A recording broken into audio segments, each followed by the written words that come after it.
Previously, on the Explorers of Elsewhere. Stand aside, Carla. It's over and you know it. He has a new companion. Her name is Urixala. And so, it has come to this. I think I could almost forgive you for my life. But not that. Not my bear. And I can't forgive you for the forest and what you've been doing to it, Atrak. When you've killed us, and you found yourself surrounded by death and demons, and then the sweet girl, what's she going to think when she wakes up and finds out what you've done? Sees what you've become. Nobody wants to be the king of ashes, Atrak. You're about to make her the queen of it. I was chosen by a Khan. I was blessed by a Khan, and nothing you can do will stop me. You will see Urixala's face turn into a sneer, and she vanishes. She rematerializes inside the crystal. No. Uh-oh. And in your mind you hear, "Thank you, Atrak, for this gift." No, Mavania's in there! And in a flash of light and a cacophonous crashing, the mana crystal explodes.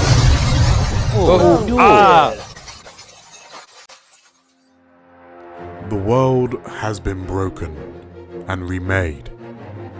Our civilizations are shattered, our people divided. Yet there are those who would rise up to bring a light to the all-encompassing darkness. Hi, my name's Carl. I'm playing Sir Carmichael Comstock in Loravar Cavalier Fighter. Hi, I'm Meg. I'm playing Dryadia, a keeper druid. Hi, my name is Anton, and I play Frinka, a Wolfkin Scout Rogue. Hi, I'm Lane.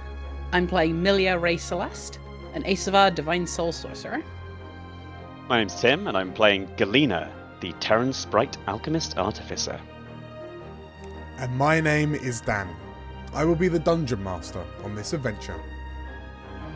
Whilst our world has been changed, we band together, hope bright in our hearts. We push forward to reclaim what was once ours, and we shall be known as the Explorers of Elsewhere.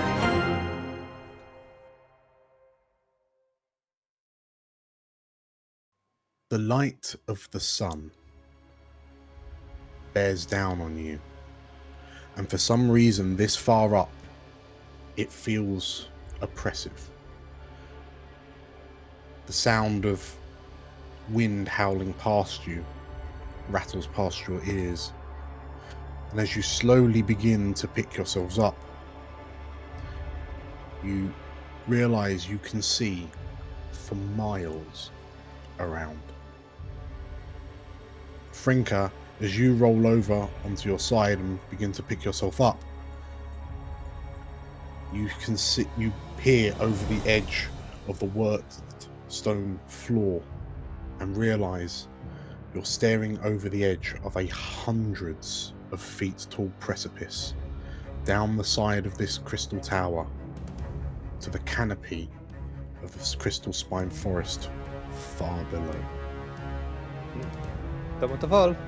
As you, Milia, as you roll over and the world stops spinning and you pick yourself up, then you bring yourself up to a seated position, you find yourself on a chunk of floating mana crystal. And looking around, you can see that around this detonated spire are moats of floating crystal. And as you look around, you too can see in the distance a small, humble, fledgling new prospect. As you all begin to pick yourselves up bit by bit, Dryadia, you pull yourself up, holding onto the crystal that cocoons Coroloro. Your eyes all fall on the majestic shape of the dragon in front of you. As Urugzala unfurls her crystal-imbued wings, her serpentine lower half swishing as she begins levitating up, chunks of crystal falling from her form as if she has been born. She looks towards you, Comstock, specifically the dragon scent at your feet. And as you pick yourself up delicately, you realize that Atrak is breathing softly with a huge shard of crystal impaling him through the torso. The dragon smiles. And now, our bargain is complete. Atrak Sindrith. One life for a life.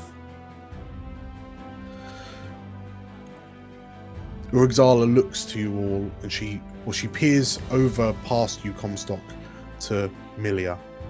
And Milia, in your mind, you hear, You were ever the faithful companion, Milia Saberlast.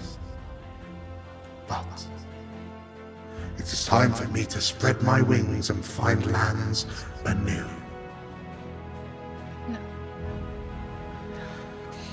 and you all watch as the wings unfurl to their impressive span, and Urugzala begins flapping and gaining altitude. Well, as you stand up and go to hurl a firebolt, you realise she's now too far away. The 120 foot range. Yep.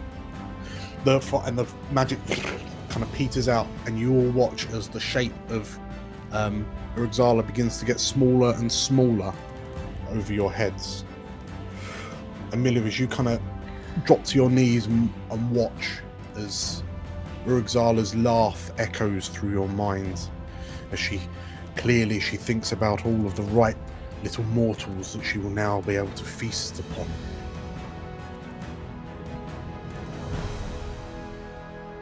Your padlock begins to glow.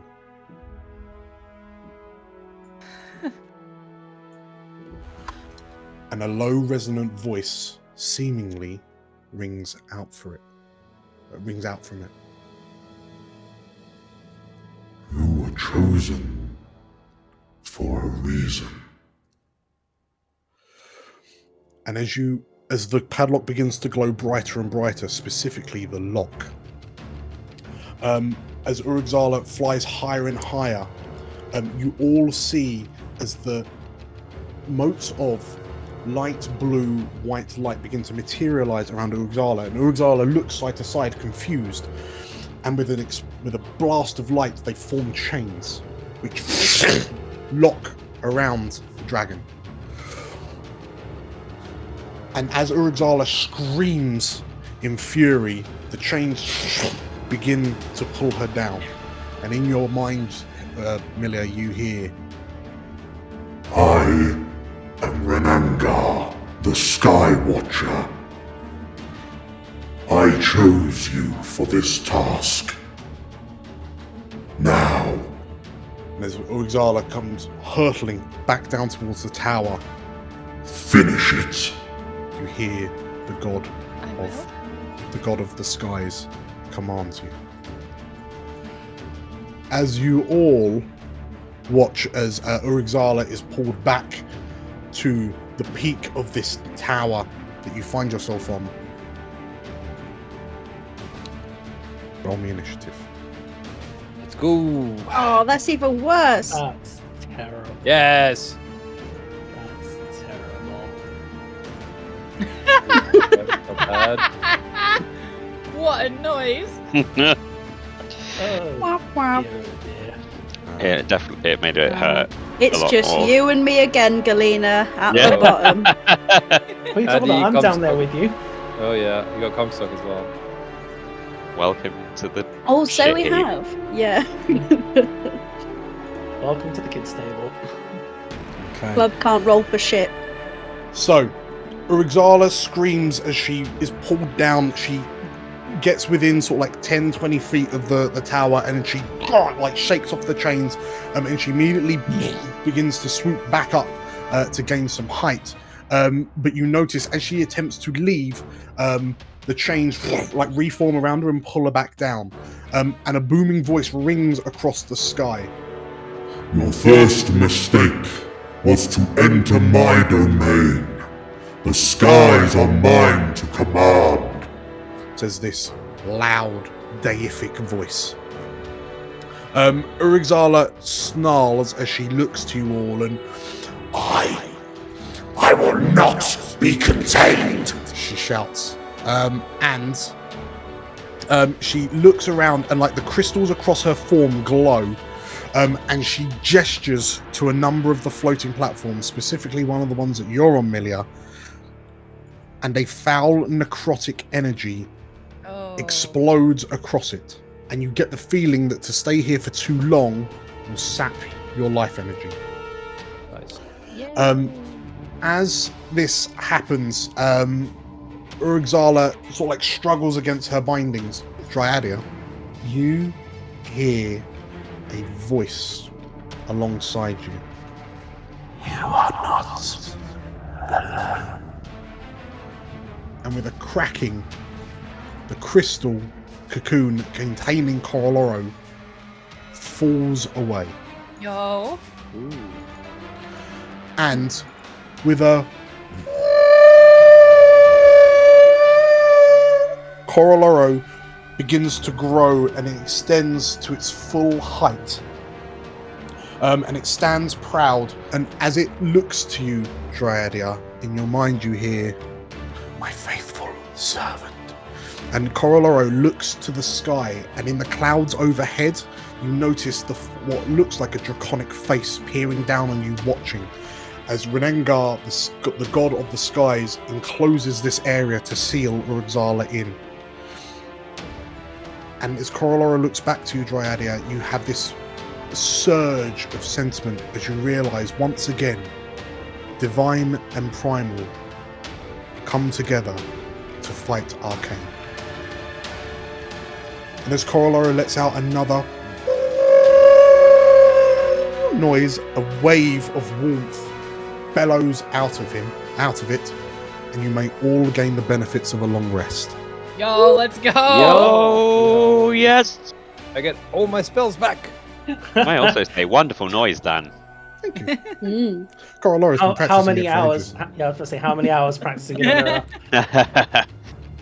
In the mirror, that's a bit depressing.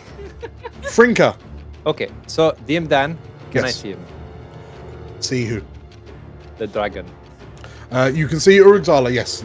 She's pretty much the only thing you can see. So you're currently, like, you've picked yourself up, so bear in mind it's half movement because you're coming up from prone. You're behind the Yeah. dragon statue, but you can see that the crystal floor that was kind of in a segmented ring around the crystal shard is gone. It's just dropped somewhere into the tower. So fundamentally Oh, but you're on then- like a large ring. Yeah, that means I moved, so I can't steady aim. Question: Yes. could I hide and then shoot? Yeah, you could. As an aside, with your passive perception of 17, you notice that just round on the south side of this tower, of this platform, you can see Davin, Nockenbock, and Haladradis currently prone on the floor, unresponsive. You can also see Atrak at Comstock's feet, unresponsive as well. Yeah, a little bit too far for me. I think Frinka can hide behind the statue Sure. and do a sneaky shot at the dragon. Sure. Yeah, you probably have to step around a little bit, but yeah, go for it. Let's do that. Actions. So I'm gonna stealth first. Makes sense. Yeah. 19 versus passive. 19 is... Yeah.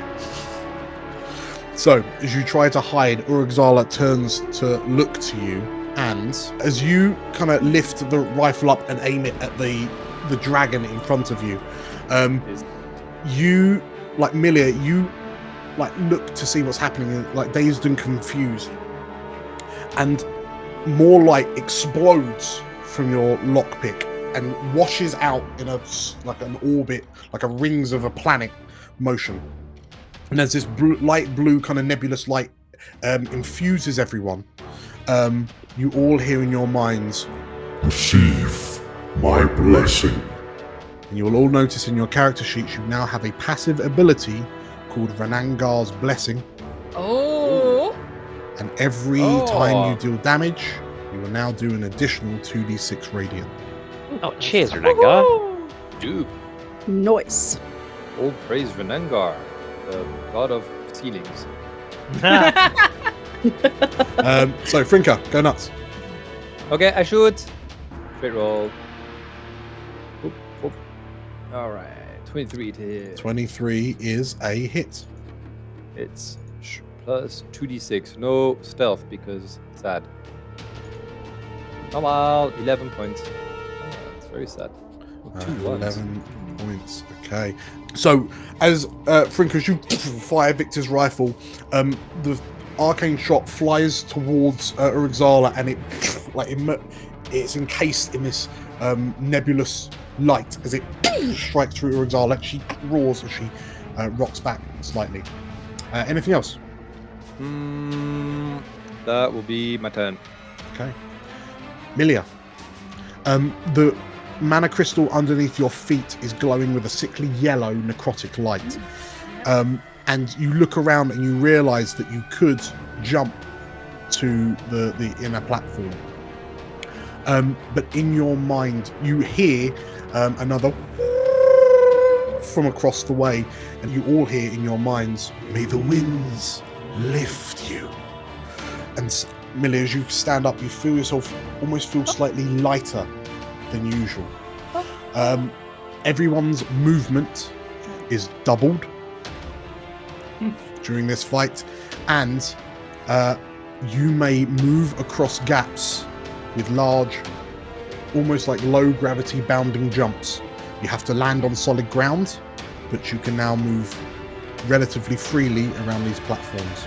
Okay then. Oh boy. And I'm going to come over and get the hell down. Okay. So as you sort of like, you almost like float off like moon landing, like moonwalk style, as you land back on the ground and everything kind of returns back to normal as like the lifting winds kind of almost guide you to your destination, and you land next to Davin and Knockenbach, and they're a bit, they seem to be bleeding out. Yep. So I'm going to quicken spell, bonus action, spare the dying on Knockenbach, because they're basically one Sure. person. Yeah, you can just do little finger and thumb between the two of them. And cure wounds. Davin. Okay. With an 7 health. additional 2d6. Oh. I just cast and deal 2d6 radiant damage to him. An additional 12. 19. Okay. So that puts him to 19. And as Renengar, like, you feel this surge of energy through your arm as your, like, the mysterious benefactor of your sorceress origins becomes apparent, and Davin wakes up with a start. And, what's happening? And you watch as the wound, like, the heal was powerful enough that the wound on his head like closes up before your eyes. Everyone needs you. And he, oh God, he says as he looks up at Urugzala. Now's the time. We need to be brave. Okay. Anything else, Milia? That's it. Okay. Oh, and I'll take my last bit of my movement to move over to Haladradis Sure. for next turn. Haladradis makes her first death save and passes. We will gloss right over this guy Knockenbach is stabilized, so we'll gloss over that. Davin picks himself up and sort of like steps, like looks over his shoulder as he realizes he's sort of like 200, 300, 400 feet in the air, and he steps forward alongside you, Milia, so as to get some distance between him and the edge. And he looks to you, and then he shouts out, "Comstock, what would you have me do?" Fight! He panics for a moment, and he looks to you, and when you strike, I will guide you, he shouts. And he readies an action. Thanks! He takes a step forward as he readies an action. Dryadia. Oh, hello, it's me. Okay. You so stand in the shadow of Coroloro as it like looms over you, its grace and resplendence, in stark contrast to the sheer chaos and rubble around you. for a moment, Dryadia is exalted. She has spent her life feeling disconnected from her people, from their faith, and she finally feels that connection. She finally feels that faith, that surge of just brilliance hit her. Mm-hmm. And she is speechless and couldn't do nothing but grin. But then the sort of moment brings her back, and she realizes that there's still a fight to be had. And she says, "Okay, we can do this." And I'm going to call lightning directly above Urixala. Okay. So Place that that template. is, oh, that is a big template. I didn't realize it was that big. So, Dradia, Okay. what does Oh, it look boy. like? What does it look like as you conjure this spell? So with Oh my god! it's Flipping hell. huge. With just a cry, I lift up my sort of staff directly into the air, Mhm. and I just channel all of that astounding amount of energy that's now standing directly behind me up through the staff and into the sky, and then the clouds just roll in one big solid grey mass, and you can hear the thunder and see the physical like crackles of electricity outlining the clouds. Okay, so she needs to make a DC 15 deck save. She rolls a 19. Boo. Roll for damage. Yeah, she still takes half, so that's okay. 10. So that's 5. Okay, so a lightning bolt flies down from the sky as your markings, your pearlescent markings illuminate. This bolt flies down from the storm cloud overhead, and Urixala like has to pivot and spin out the way, and the lightning kind of arcs just past her. She takes 5 damage. And 2d6 extra. And 2d6 extra, yes. Oh, yeah! As Renengar Yeah. imbues the lightning bolt with his radiant energy. Oh, well done. I forgot about that. 8. A further 8. And she doesn't half that. Cool. Anything else, Dradia? I'm gonna sort of shout out to whoever's listening. I wouldn't get too close to her if I were you. Yes, you will. You hear Dradia shout as this lightning bolt will blast a hole in a chunk of the base that the crystal was on. That's all I can do! Speaking of Comstock, what do Make you sure do? you just get out of the way, old man. Comstock listens to this and is like, God, you're wearing goddamn metal armor, Comstock, what the hell are you doing? And he sort of like rubs his boots and bends and flies through the air, shield Okay. out, Whee! sword flipped. Yeah, because bear in mind everyone's got double movement. Yep, so he's literally just it's Michael Jordaning his way through the air. Nice. as he basically tries to bring the sword, the fencer's sword, down into Uruxala's chest. Okay. For attack 1, 18. Is a hit. As he plunges the sword for plus 2d6. Judy picks. Carl is making an absolute pig's ear of it. It's alright, Comstock doesn't know how to use computers. So 12 damage on attack 1. Okay, so there's a as you cut across, and yeah, like light blue motes glow off your fencer's blade. As I slide down, attack 2. 19. Yep. Nice. 2d6 for 15 damage. You slice again. You know I'm going to do it, babies. Action surge. Yes! Yes. Yeah. 25. Yeah. Yes. Plus. Let the hate flow through you, Comstock.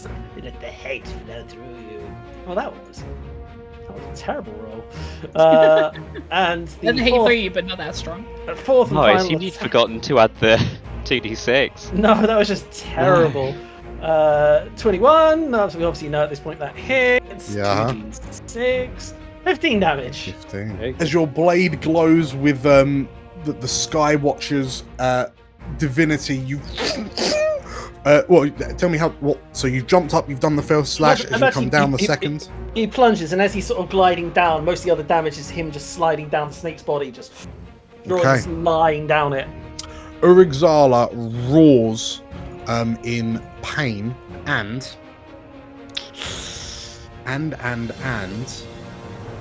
she will as you land, she will claw at you in response. 23 to hit for 20 hits. 12 slashing damage. As you land, she and like one of the crystal tipped like spider-like legs that you noticed, that the Tamari had, one of those skewers into you for 12 damage. And as he gets buffeted back, he sort of stands there, like gripping onto the sword, just with his two fingers. He's like, "Come on now, let's dance." As I hit it with an unwavering mark. Okay. Good. And that is all my actions. Comstock is going to sleep now. And if it moves, it has 10 less movement. Okay, fine. Galena. That was pretty hot.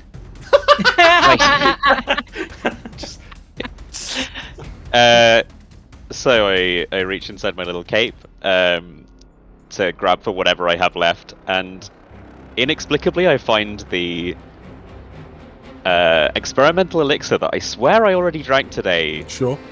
full once again of scintillating It's your stash. motes. So I'm gonna shrug and knock that back, I Yep. think. Yes.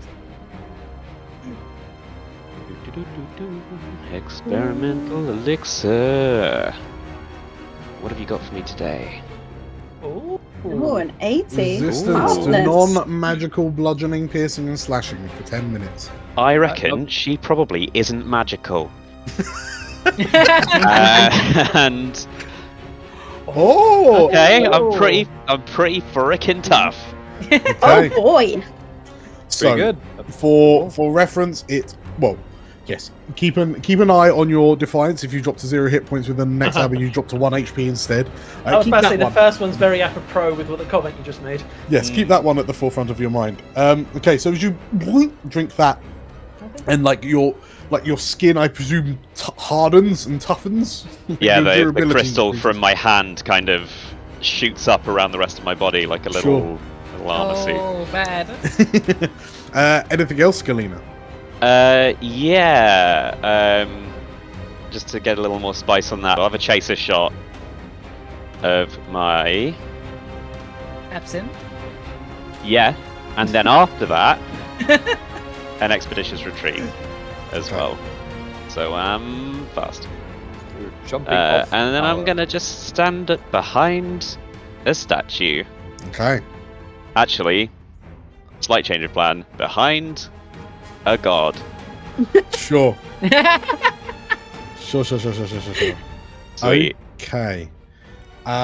In which case, on her turn, Urugzala roars as she rocks back as Comstock just kind of wails into her. With a... She moves to the side slightly. And...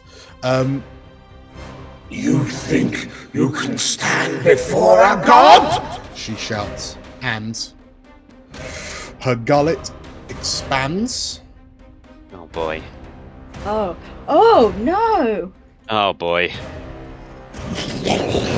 Oh, not And- Davin. A wave of yellow, energy ripples from her maw as she breathes in your direction. I need everyone in under that template. So Comstock, Atrak, Davin, Frinka, Milia, and Knockenbock to make me a con save. I would like to argue that I'm outside the template. Can I make that argument? You are in the template. I'm more than 12. 50% out. 14. Hey, save. It's because you're more than half out, mate. That's Yeah. I am going to burn my favored by the gods. uh-huh. So if I fail a saving throw, I get to add a d4, 2d4, and I'm also going to use infallible to add a d4. Okay. So you're currently up to, so that's +7. That is a 19. Brings it up to 19. Which means you pass. Knock and Bock. Okay, so let's see who Knock and Bock roll 11. Oh no. So, Oh no. Milia with her buffs passed. Comstock has not. Frinka has. Davin has. So, for Comstock, you take 36 necrotic damage. Oh, Ouch, that is most of my health. And I am down to 14. you are weakened until the start of Urugzala's next turn. You have disadvantage on strength-based ability checks and saves. Your weapon attacks that rely on strength deal half damage. Yes, so so you do half damage until her next turn, and that will do all of that. Will do one failed death save on Knock and Bock because it's only a melee that counts as a guaranteed crit. So they are now bleeding out again. Everyone else takes 18 necrotic damage, which drops Davin back to 1. I hit ask point. again, whose idea was it to bring the poor squishy civilians into the big boss fight? They're not civilians. They're military personnel. Pretty sure it was Haladradis' idea. I remember her saying something about it. Okay, so that's Urugzala's action. As a bonus action, Frinka, Yes. you hear insidious whispers in the back of your mind. Roll me a wisdom save. Oh. Oh no! Frinka, your mind is taken over as you become charmed by Urugzala's whispers until until initiative. So basically until Urugzala's next turn. So you can't really. Well, you now see Urugzala as a friend. She will. So she whispered. She's just done this. She's whispered into your mind, Frinka. That is the end of her turn. Coroloro will fly Oh. round. So it flies round and flies round Urugzala to stand to hover next to Davin and Haladradis.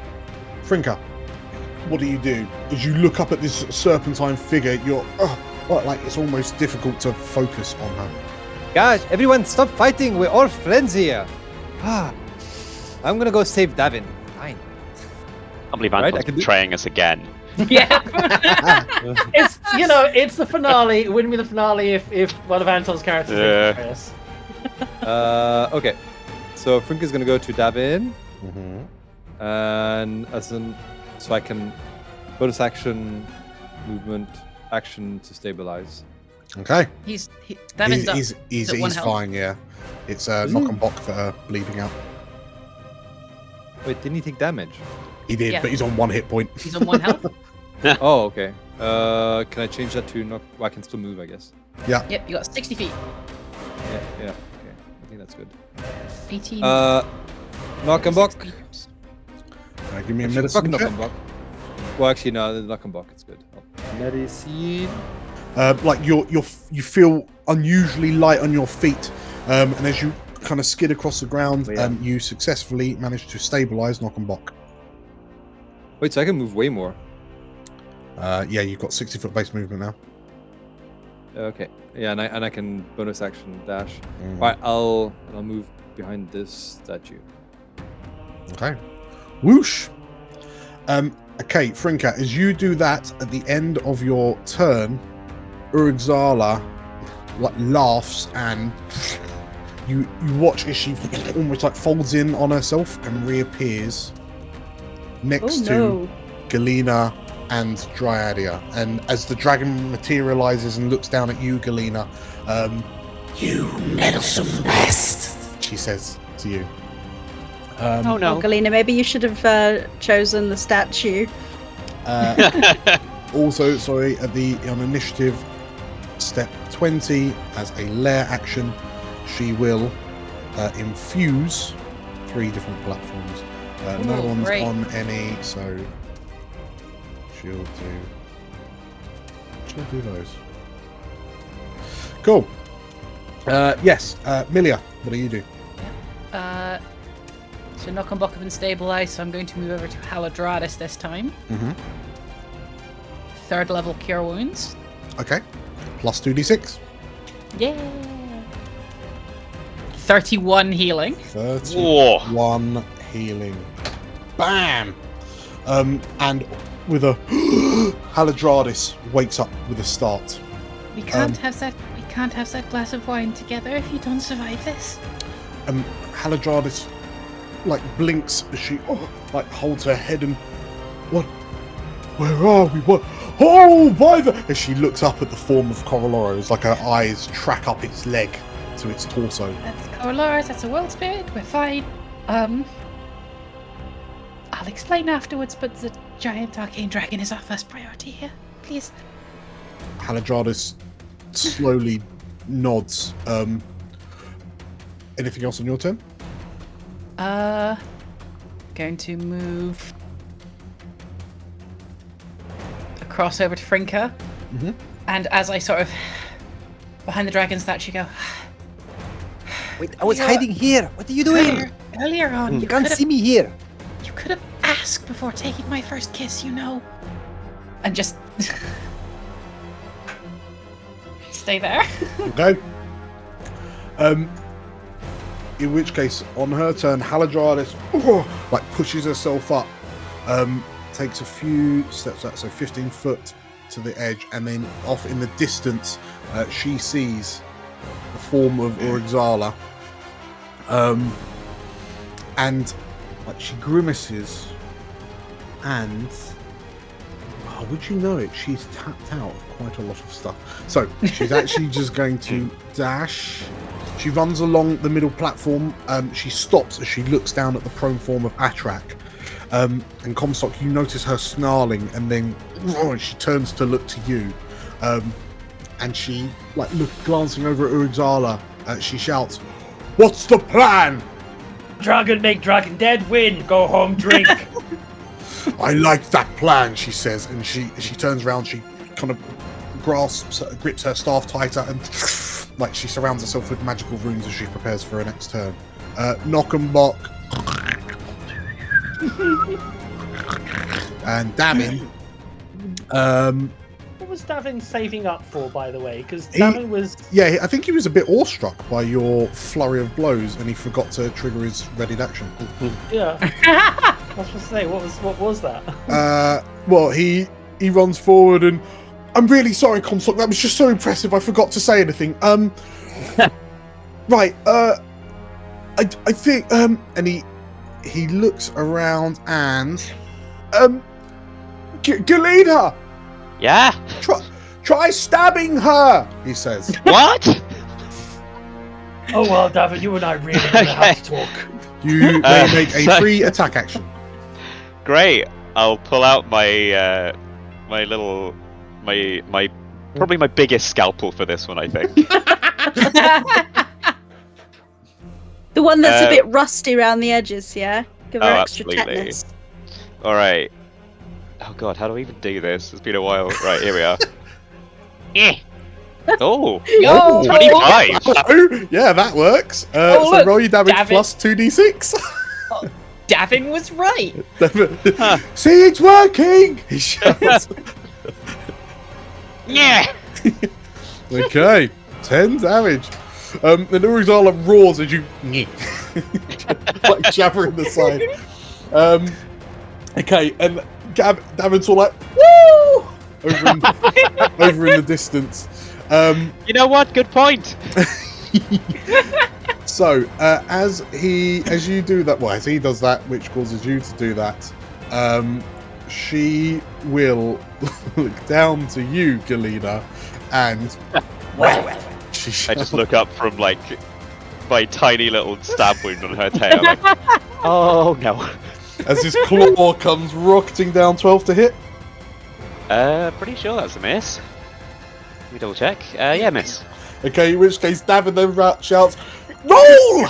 And as you jump out the way and this claw smashes into the stonework alongside you. I hate to say it, David, but you're fucking crushing it. I know, right? Dryadia. I'm calling lightning back down. Essentially, strike it down slightly behind Urixala, so that the 5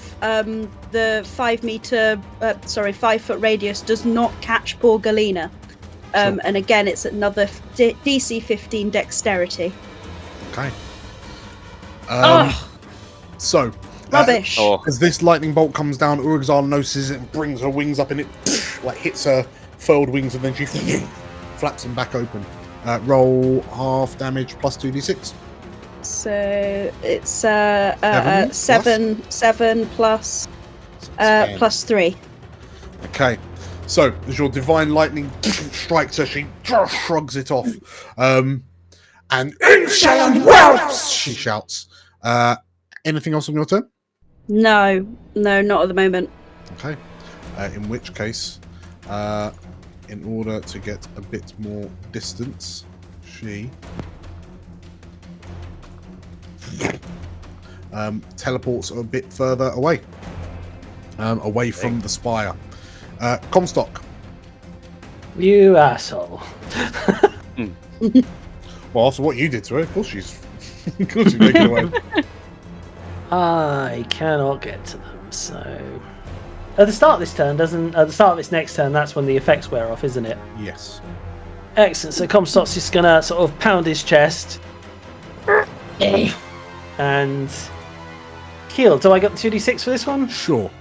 Hey, thank You've got you. a very loose precedent. Let's go. Regain 16 health. And I guess I'll just... Yeah, I guess I'll have to now just wait for my turn for this dragon to get closer again. Okay. Actually, I'm going to move as well. Gonna Just, move? just for the poops and giggles. Why can't I move? What did I do? What have I done? 60 feet.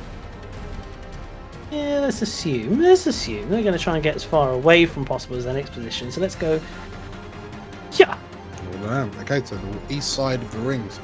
Okay. Actually, I still... Yeah. What is... It's a bonus action, so actually I'll hold my main action for if it appears near me to attack it. Sure. Okay. Galena. okay. Taking the liberty of renaming one of my spells, so I am going to... Am I close enough?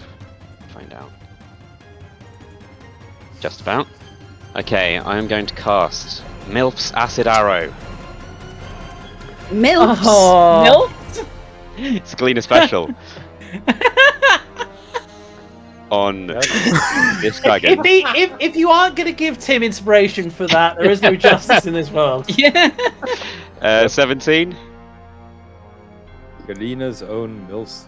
Yes. Yes. Awful. Okay. Okay. It's actually renamed it. You've actually renamed it. Very good. Very good. Roll for damage. Yay! Look, I'm just trying to do a super serious final battle, and you're just pissing around. Whoosh! Okay, 20 acid damage. No, Ooh, sort of. 15 acid damage. And then 5 at the 16 end. acid damage initially. No, wait, yeah, 15 acid damage, and then in a minute, she'll take 5. And I don't know if that means she'll also get another 2d6 or not. On here. From at the end- burn. at the I don't know end, how so this it's magic on works. her turn, so bear in mind she'll take 5 damage on her turn. Yeah. Okay. In which case, as you, what does it look like? What does your MILF's acid arrow look like? We don't have to keep saying this. No, it's in the chat now. It's in the chat, it's right in- there. See, it's it's done. right there. It's true. Well, it would usually be basically just a crossbow bolt that has the tip replaced with a vial of something unspeakable. Yeah. But I already used that, so the one I have now is just like a regular crossbow bolt that is inexplicably glowing a bright green. And it's And moaning. I'm like, okay. Just ping it Renengar at her. pauses for a moment. No, if I want to enchant this. Okay. You're in too deep now. Okay. So yeah, I'll fire that. 15 no. damage initially, and the end of Uxar's next turn she'll take a further 5. Okay. I will then, I think. Can I, like, leap to here if I use my bonus action to dash? It's your action to dash. Not if I've got my expeditious retreat on. Okay. If you've got Expedition Retreat on, is that a bonus? It is indeed. Okay, yes, So can I like jump that far? you can. Sweet. All right. Whee. So Galena, as you Oh boy. make a running dash along, and as you leap, you feel these kind of winds like lift you up slightly and kind of guide you. And as you hurtle past the black serpentine form of Uruxala, you like skid a little bit as you land on the mana crystal, but you turn around and Uruxala looks to you and snarls as she like the acid kind of chews into her. And the combination of like the adrenaline from the fight in general, and then also the heights, just means I'm just kind of laughing manically at her. Okay. Alright, is there that's me anything done. else on your turn? That's you done. Okay. Oh, actually, sorry. I meant to mention. I don't know if I'd have had a chance to look or not, but is there any sign of Mavania anywhere? At the end of your turn, Uruxala roars in rage. Notice I'm being very Oh. quiet about this. Oh. She roars in rage and Uh-oh. Oh. Oh no, don't push Galena off the edge. Don't do Okay. that. Uruxala has... Oh, it's happened. Uruxala will now get double turns. So, Excuse me? she... No. I'm sorry. No. So, she swoops over to you, Galena, and she will...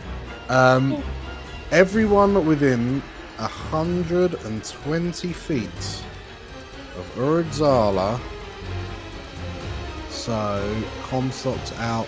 So, Galena and dude. Dryadia, please make me a DC 17 Wisdom save. Oh boy. Okay. Galena cares not. Addy does care, however. So, Addy, you are now frightened as Uruxala's rage ripples across the platform. you are frightened. So as long as she is in line of sight, you'll have disadvantage on pretty much everything. Does that affect my concentration on my spell? No. That's Okay. that's damage only. She then lays into you, Galena. So we'll do first Come bite, on! first claw, 22 to hit Oh, that's gonna hit. We might be for resistant. 9 damage. This is indeed. Am I resistant or This is not? not. She is a walking, talking, flying crystal bubble. Oh heck! All right. So 9 damage, 11 to hit for the second claw, Nope. 22 to hit on her bite, Sure does. 20 piercing and necrotic damage. Okay. Okay. I've got a lot of blood coming out of me. And she, so she still has 50 foot of movement. So she then, with a buffet of her wings, she begins flying back towards the platform. If you've got a reaction, you may opportunity attack. I'm gonna stab her again. Okay. I need to do a concentration save for my expeditious Oh, loving it. pass, I think. Oh, I need to do another one because she hit me twice. Once again, amazing. What a great day for Galena. No. Stabby, stabby. 21. 21 hits, yeah. Plus 2d6. I'm just going off on one. 17 damage, okay. Don't turn your back on me. So, at the end of her turn, it is Urugzala's turn again. She continues her swoop. This time, her eyes focused on Dryadia, and she will once again multi-attack, which allows her to use her frightful presence. So now everyone within 120. So that is comms. That's everyone now. Thought it would be. So everyone, roll me a wisdom save, please. Wisdom save? That's not what I'm good at. 12. Do I need to do it again? Nope. If I... No. You won't need to. No. So 12 for Comstock, 6 for Frinker, and that will turn off your charms. Frinker. I think that's more than obvious, and I'm frightened of her. Milia has rolled a 11. That's it. Okay. Haladradis paps herself. Davin, if Davin's the only one to pass, I swear. Come on, Davin. No. Aww. Okay. As she flies towards you, and the visage of this soaring dragon with motes of like shadowy necrotic mass coming off her, illuminated by the crystals.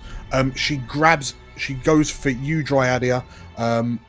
She swings with one claw for 11 to hit, which is a miss. Nope.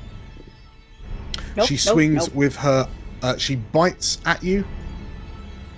Ow. 23 to hit for 13. Okay. Please make me a con save. Oh no. Not that. Dun, dun, dun, dun, dun. 7. And as she bites you, and you like roar out in pain, the clouds overhead, I believe, dissipate. Okay. Cool lightning is concentration. Yes. And as if to make a point, she then kind of grabs you with her second claw for 18 to hit. Yeah, that hits. Effectively picks you up and then drives you across the ground for 9 damage. Oh boy. So that is a total of 22 damage to you. Yikes. And she has moved 40 so far, so she will carry on moving. She appears to be heading towards Coraloro. Coraloro, Do I get an opportunity of attack while she goes past? you do indeed. Go with the stick. Hit her.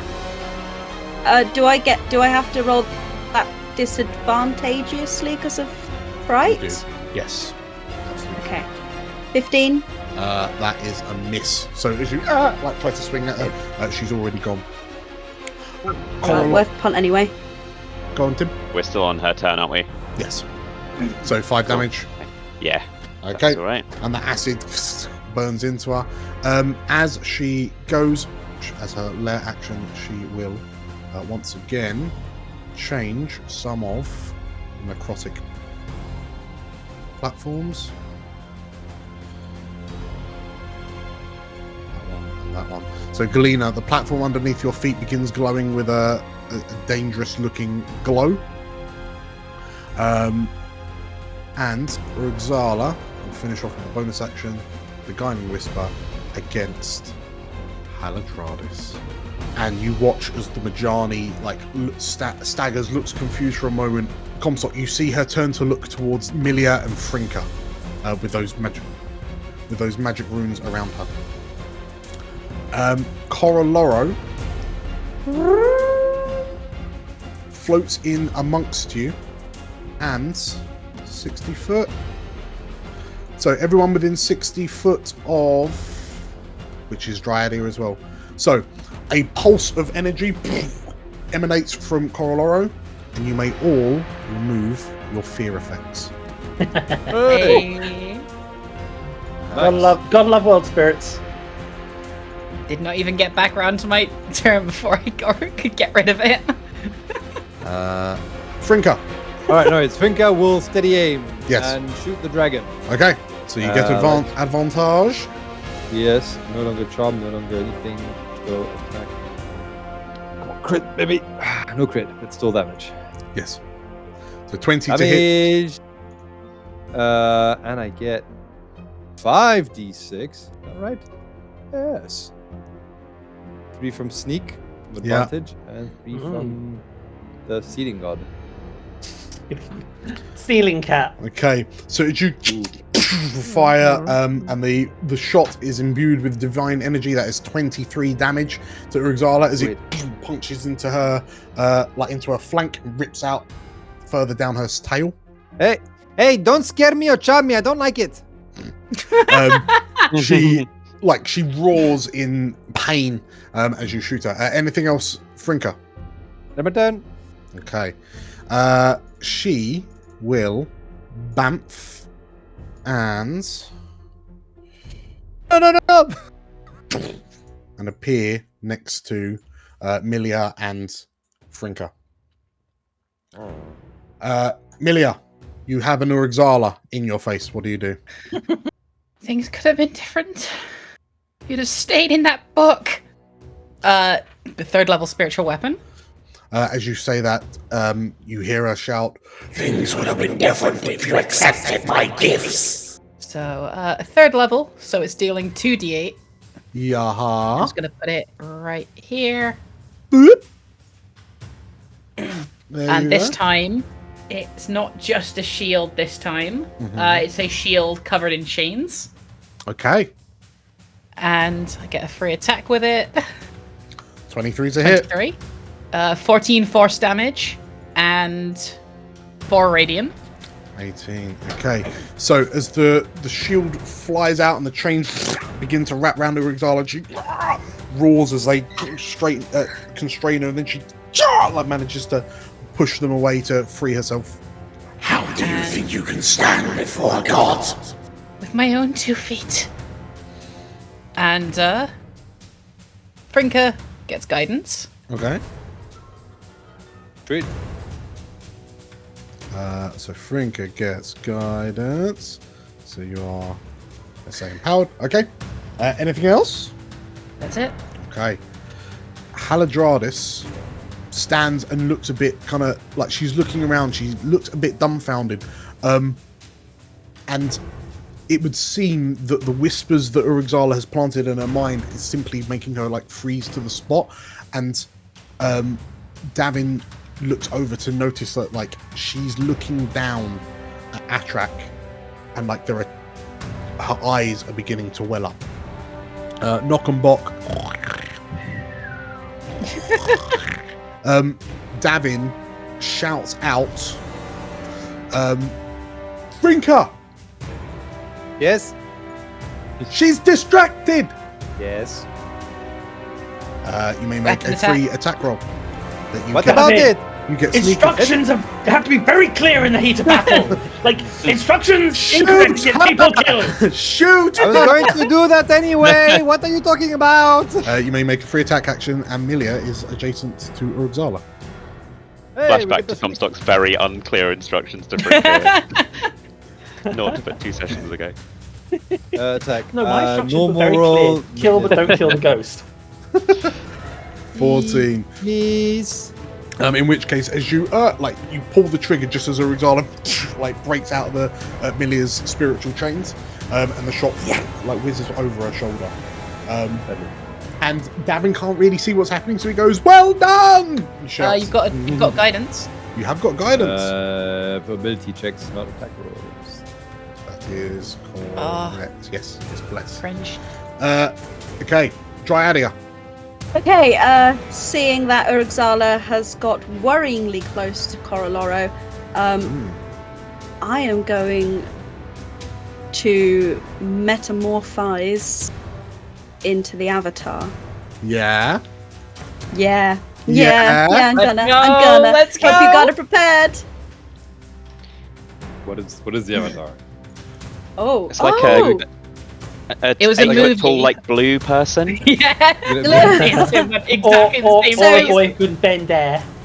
So what Frinker sees is Whoa. this sort I'm of just gonna like step in for a moment. Oh. What Frinker sees. Oh. Dryadia. As you transform, what does Frinker see? I guess what Frinker sees is a look of sort of anxiety and anger flash across Dryadia's eyes as she brings up her staff and slams it down to sort of start the transformation. And yeah, she transforms into a sort of smaller copy of Coroloro. Hey. Okay, and what do you do? First off, I'm going to use full double movement to essentially leap on to Urugzala and then use my multi-attack. Okay, that is To- you've got 80-foot movement at the moment. Punch her in the face. There we go. I'll take you to like there. And then I'm going to use my multi-attack. Okay. So I'm gonna wham her with my claws for 27. Yeah. No, it's a Critical. nat. I think that's a crit. It's a nat. Let's go. Which means don't forget your 4d6. No, your 2d6 plus 12 radiant damage. 2d6. Oh right. Oh my gosh. Okay. So the damage is normal, isn't it? And then it's just 2d6 plus 12. So make sure you click critical hit when you do the damage. Oh yeah, I see. 32 slashing damage. And now do slash And R. then Slash R 2d6 plus 12. 2d6 plus 12. Okay. My Oh wait. Yeah. God. Oh my god. And then- Oh my goodness, yeah. And then You just and did Put then out it's, on it. Another so 12. that's on the top of 2d, and then it's 12, so it's 24. So Hey, that holy I can't do math. There's moly. so many numbers. 56. That's 56. just the first attack. Jesus. Yeah. That's just the first attack. So, as you all watch as Dryadia morphs into this creature, Meg, explain to me how this happens. Ah! Oh, you. Holy shit! Go, I Meg. can still speak as the avatar, can't I? We established that.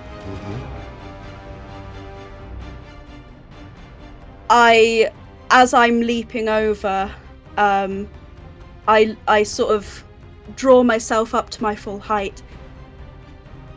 Urugzala, you think you are a god, but you are nothing but a book-bound parasite.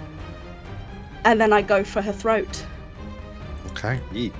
As you latch onto her back and begin like biting and tearing, and you sort of like she tries to swing at you, and the spider-like legs are trying to stab at you, and you grab one of the smaller legs in your jaws and rip it out, and a spew of blue and magenta blood spurts out as you clamber up to her front.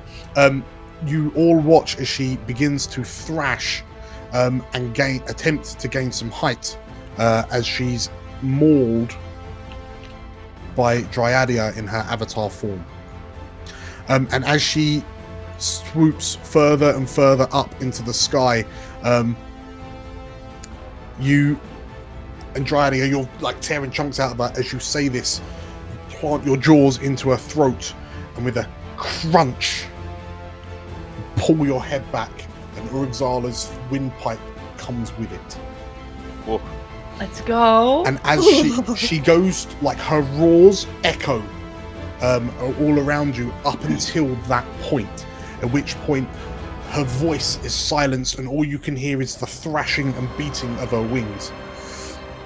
And as she begins, like she lists backwards with you on her torso, and as she begins hurtling back towards the platform,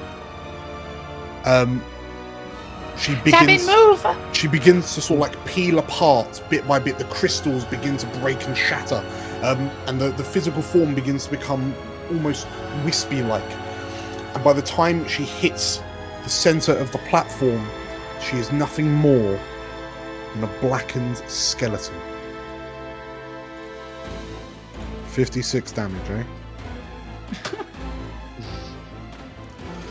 Like, Holy shit. appropriate that it goes on a crit.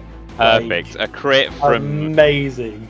And as you hurtle down with her, Dryadia, and you realize that you're going to hit this ground with almost, terminal velocity, you hear a final, and Corolaro leaps out and kind of effectively grabs you as winds buffet you and catch you and lower you softly to the ground. And as you land, and Corolaro kind of floats up to you and gives you a gentle head nuzzle,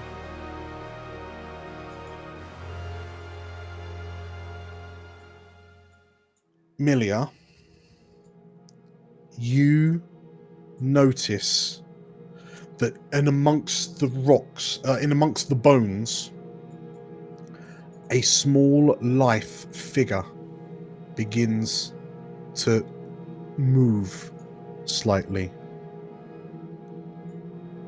And someone that appears to be your doppelganger slowly picks herself up. She's translucent, like she's barely holding on. In this form, you almost imagine her to be the voice in the back of your head. As you all look at Urugzala's humanoid form, do you wish to bind her or destroy her? Destroy. Okay. In which case, she stands up, she looks to you, and her face is twisted and contorted with rage. And as she goes to step forward, you notice that it's almost like she's being tugged. Like there's a rope around her waist pulling her back, and she looks around confused.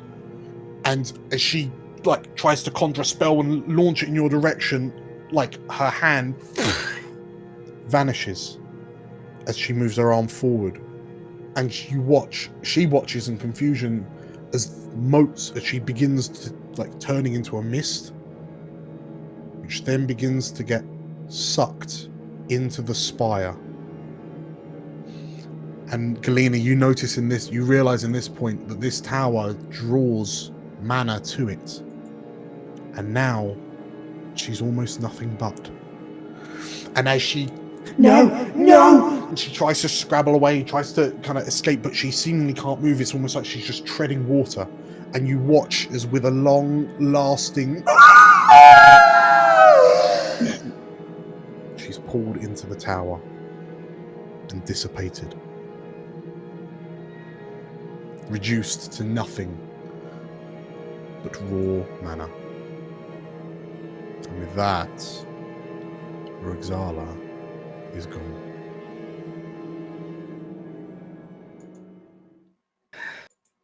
Well, bugger me. As you begin to pick yourselves up, you find yourselves like shaky and wobbly. Coroloro is stood next to its smaller form that you know to be Dryadia, and it once again kind of nuzzles you and gives you a soft little. And as it closes its large, kind of pearlescent eyes, it begins to its foliage begins to blossom and bloom. The mane of leaves around its neck. You see small flower buds beginning to sprout, and it too begins to start kind of. It starts to vanish in front of your eyes. Millie, you feel that divine presence overhead begin to dissipate. Thank you. Dradia, is there anything you say to Corolora before it goes? Thank you for everything. I will from now and forever be your faithful servant. Coroloro nods, like it bows a leg, like it's bowing to you, and it looks to all of you. And although it doesn't say anything, well, you can hear almost sounds like a purring emanating from it. And in your minds, you hear, "Thank you, mortals," and it disappears. It just deconstructs into leaves that blow away in the wind. As you begin to gather around, you see Haladradis stood over the prone form of Atrak. A large shard of crystal protruding from his stomach. And you see the Majani with her lips snarled, and she turns to look to where the center of this platform is now cracked stone, where the large mana shard is or was. And Galena, as you approach over, the thought still kind of fresh in your mind, you realize that whatever Urugzala did, Navania is gone, utterly consumed by the dragon. And Haladradis clenches on her back teeth and I leave him to you, she says. Haladradis. She stops as she goes to leave and she looks to you, and like you can see like the lines of moisture down her cheeks where whatever Urugzala said to her is clearly still kind of shaking her. Thank you. And there's always a place for you at New Prosper. I know you've lost it here today, but still need someone to help us with all things magical. And I can think of no one better than yourself. She looks, as you say this, she lowers her head. Perhaps one day that were true. But not today, Comstock. And she heads over to Knockenbock, who you know she's never really cared for in the past, and she kneels down to check on the two goblins who just passed out. Davin kind of gives you all a nod and heads over to join her. And you find yourselves arrayed in a circle around Atrak. And as you look down on him, and Frinka asks this, you hear a soft groan. And his eyes weakly flutter open. Dryadia, what is your decision? Okay, yeah. Going to eat him? No, I'm going to drop the avatar of Coroloro form. Mhm. And I hold his gaze for just a moment. And then I cast Wither and Bloom around him. So with Wither and Bloom, I sort of bend down to touch the ground. And these magical vines spread up around him. Not necessarily touching. And I say, I am going to give you a choice that you did not give to me. I have tried to be a vengeful person, but I don't think it's within my nature. I don't think it is within Coroloro's nature to be vengeful. But I will give you a choice. These vines, they can save you, or they can put you to rest. Maybe then you might find peace with Mivania. But it is your choice. As the vines wrap around him, for the first time since you met him, Dryadia, like you have distant memories of meeting this dragon scent for the first time in the wilderness on the way to a temple of Hydrea. And for the first time, this dragon scent seems scared, unsure, lost, defeated.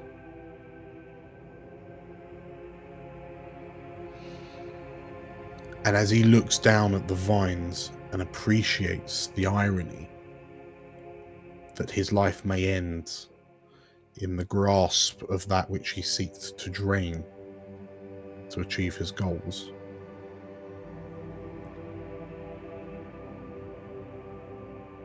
I'm a wayward soul.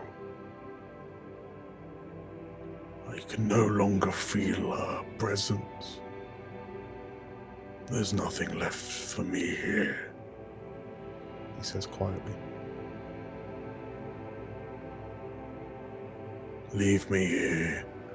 I will not ask for forgiveness. That would betray everything I stood for.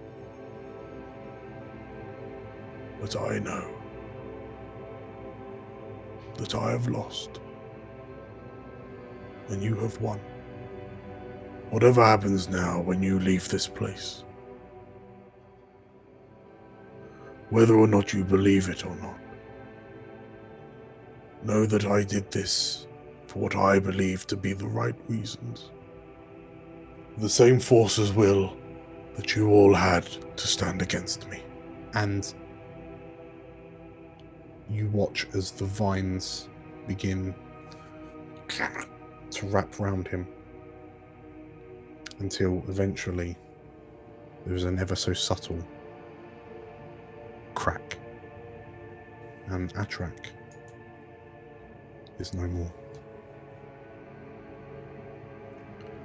So it's over? Yes.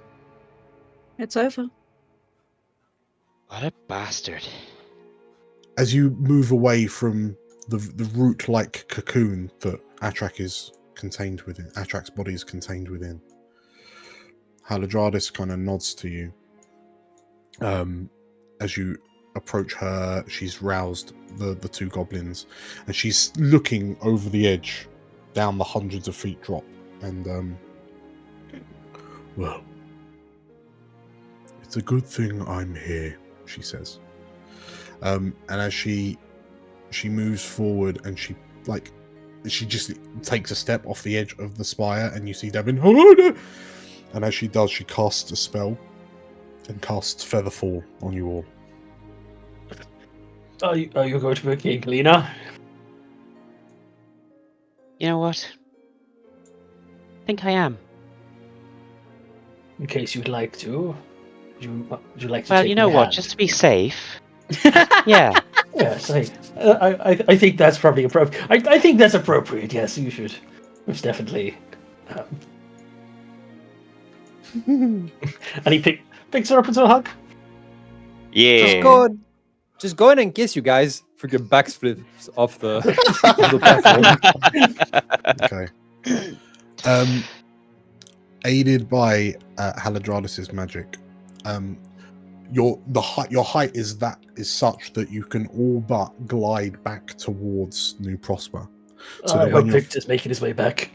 So that when your feet touch the ground, you're pretty much on the other side of the forest to the north of the town. As you pass through the forests towards New Prosper, there's that feeling, like that feeling of that weight on your shoulders that you've been carrying for so long. You realize that it's beginning to lift. As you turn and look, and the spire is clear to see, even through the canopy of the forest as you tread through it. But you find yourself feeling lighter, more at ease. And you realize, we've done it. We've won. And as you hear the hustle and bustle of people in New Prosper who seemingly don't really know what's going on, you hear one lumberjack go, "Here, what's that massive crystal tower over there?" As he sees you kind of all heading in, and as you make it back to New Prosper, you're struck by the sheer normality of everything. And everyone's almost just kind of going about their day. You hear one person saying, "Oh, there was a weird storm over that tower. I don't know what was happening. I heard some loud roaring beast. That was a bit weird." I mean, I don't know why we're surprised these people survived nearly the apocalypse. Like, this stuff is quite normal to the internet these days. That was a year ago. But it dawns on you that already these people, the speculations and stories are running rampant. And sort of like as people get excited and start kind of saying hello and cheering and kind of approaching you, Comstock, you notice that Haladradis is kind of stood away from everyone.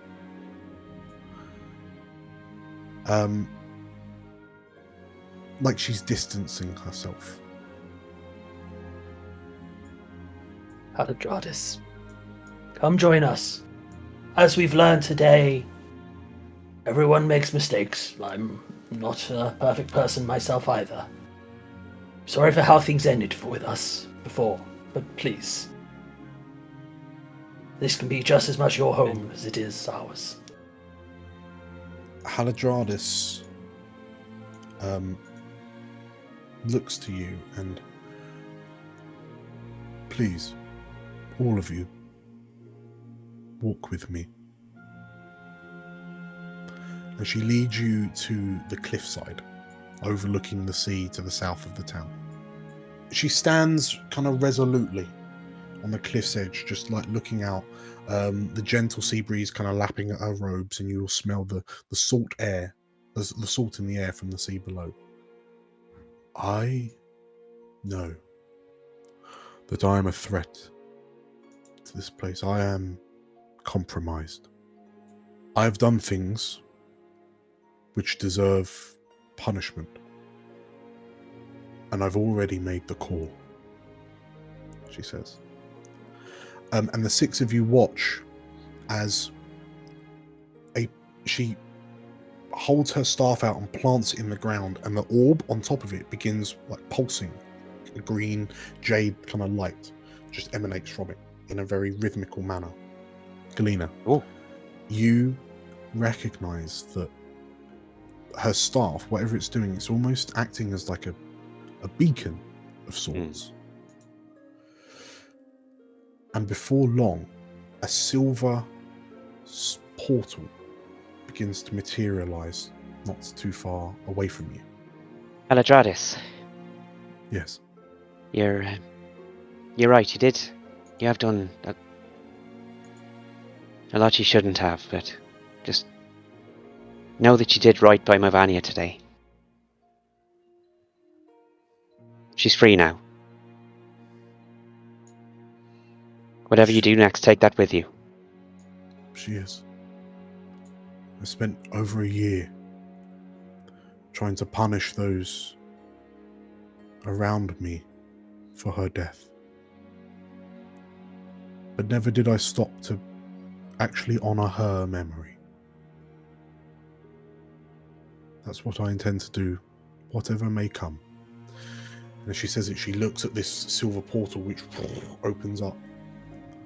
And from it, the silhouette of a humanoid male figure begins to step forward. And a silver-haired Lorivar, dressed in regal slate grey and blue robes, steps through. He carries an authority similar to that of Haladradis, but seemingly greater. And he looks at you with piercing silver eyes. And he nods. Haladradis. Explorers, he says. It's good to meet you. I've heard quite a lot.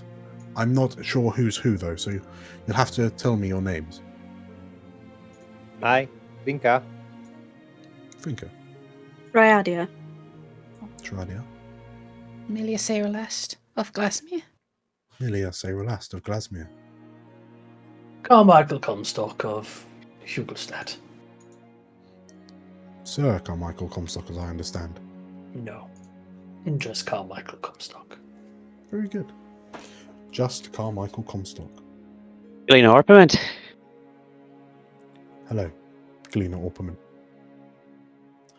My name is Archmagister Meridius Redan, but my friends call me Mary. I hear, he says, as he turns to look at the tower off in the distance, that you've had a bit of an adventure. And the Council of Mages of Evermore is here to lend a hand to this fledgling town. The Archmagister, who you all know is fundamentally, they are the kings and queens of the wizarding world, offers a handout to you all. How do you know so many things? Also, you're a bit late. Like, we sorted the whole problem by ourselves. We've been in regular correspondence with my good friend here, Haladradis. She's informed me of current affairs, but it's good to see that you've managed to resolve the majority of them.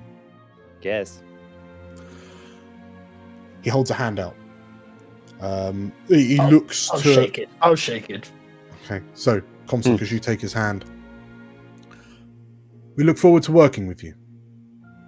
This has been one of the more successful expeditions, and we intend to see it flourish. You could say we want it to prosper. And you firmly shake hands. 1 year later. The sound of hustle and bustle rings through your ears. Comstock. As you take a deep breath and you push yourself up off your dressing seat, and as you stride through the door out into the streets of New Prosper, you glance left and right at the town's houses and the buildings that have been erected over the past year. What was once tents and hastily put together shacks are now stone-lined buildings. The watchtower that dominated the centre of the town is now fully reinforced, and there is talk that a palisade or a surrounding wall we can start to look at that. There were some concerns that the nearby trees to the north had to be brought down, but at least all of their precious lumber was used in the construction of well, the construction of the south side of New Prosper.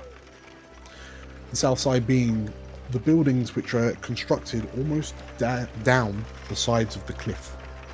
After Knockenbock's discovery of an interconnecting network of tunnels underneath your feet, you realised that you could expand New Prosper down the side of the cliff, a 200-foot cliff towards the sea. What are you wearing? Comstock has since abandoned his armor. He's no longer got helmet hair. He's had a shorter haircut. I imagine he's wearing like a leather duster coat, big pair of boots. He's got his shield strapped to his back. Clad in that, there seems to be a rifle these days, and he's got his sword at his side. His fencer's sword still, named the Dragonbane. The shield no longer has the crest of Hugelstadt on it. It's now painted with the crest of New Prosper. He takes out a pipe, lights it as he's looking around town. He looks at the sun. I swear he better be dead to be this late again. Dead or busy. As you say that, and you look around, you can hear the barks of Knockenbock, who now have a number of workers under their employ. The sound of the blacksmith ringing out as the doing, no, the other way round. And they've just been constantly busy over the past 12 months, doing everything they can to help expand New Prosper. As you think about your mysterious person and their presence, there's a moment when your mind falls to Haladradis. It's been almost a year, or just over a year, since you first met the Archmagister Meridius Redan, the head of the Council of Mages. And Haladradis willingly gave herself up for incarceration as a result of putting this expedition in the amount of jeopardy which she did for personal gain, personal reasons. But since then, through your partnership with the Council of Mages, the development of New Prosper has been aided by the establishment of a network of portals between other towns set up by expeditions. The network growing larger with every passing month as more expeditions arrive at their presumably expected designations and new settlements constructed. But all trade goes through New Prosper, as it's known to be the first. And as you kind of think about how much the town has expanded, and it is a town now, you hear a group of like giggling, young giggling voices, and as you look, you see a large pack of Wolf King children, like teenagers, young teenagers, like kicking a ball around nearby. And as you roll your eyes because they're being a bit of a nuisance, you see Frinka stood talking to a large centaur woman. And behind the two of them are they're now about 6 months old. But this residents of Ekabosdir, who, with agreement with New Prosper, have decided to move in. And Frinka, as you notice Comstock looking over at you, you excuse yourself from Gegekna. And what have you been doing over the past year? So Frinka, with the move-in of the people of Ekabosnir, has been designated, maybe appointed herself as a diplomat, a bit like an ambassador, a go-between the two communities, try and smooth out any rough edges. So she gets to spend time with the Wolfkin and still spend time with New Prosper. Sure. So that's what she's been up to. And you, yes, as you kind of look over to Comstock, and you're about to come over, and then you get distracted by something that's just happened with some of the Wolfkin laborers, and you look down and you see like the Wolfkin inspired architecture that spans out the northeast of New Prosper, that kind of hugs round and down the slopes towards the beaches to the northeast of the town. With the aid of so many able-bodied Wolfkin, the expansion was that much more efficient and speedy. And Comstock, as you, like, Frinka looks like she's about to say something to you before she gets pulled away, and you leave her be, and your thoughts go back to your original mystery person. And as you walk through the town, like weaving through the streets, and you see someone erecting, trying to put together what appears to be like a magical lamppost of sorts. And sort of like looking at this manacris and be like shaking. Oh, why isn't it working? Just like trying to screw it back in. You see a figure sat on a rock looking over the sea on the west side, on the east side of town. Identifiable by his wide brim hat. He saunters over. Deputy, you're on duty now. We have our rounds to do. Victor looks over his shoulder at you, and he gives you, like, he looks a bit lost in thought, and he gives you a nod. You notice that Victor is clutching a letter. And Victor, as Comstock approaches, what do you say? Apologies, Comstock.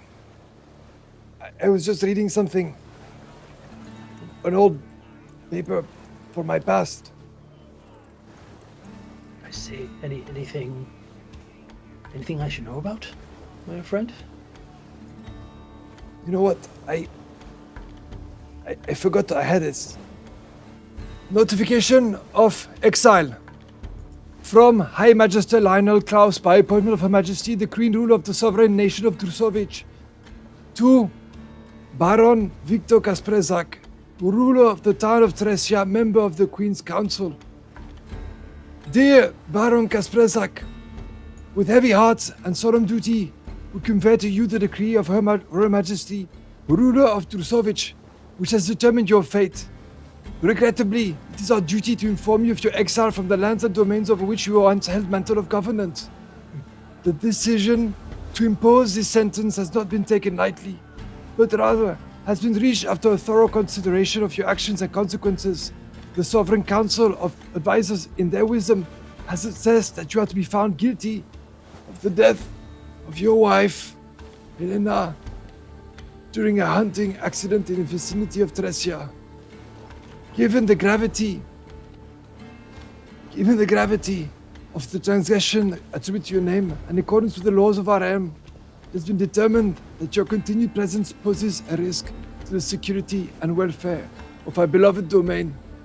Your properties, lands, and titles are to be relinquished and shall be placed upon the stewardship of the crown. You are hereby commanded to prepare for your departure from the realm within a fortnight from the date of this letter. We beseech you to comply with this directive and to conduct yourself honorably throughout this transition. May you find the clarity and the redemption you seek in your new path. Most sincerely, Majesty Lionel Klaus. Comstock, you notice across the bottom of the letter, scrawled in red, Yakov killed Helena, not me. And Victor looks up to you with sorrowful eyes. You know, I'm very familiar that pieces of paper can have a lot of meaning. I once clutched one very tightly, believing it made me a knight. It didn't. just made me believe I was more important than I was. This, to me, looks like, I assume the first emergence of Yakov was that hunting accident. Probably so, yes.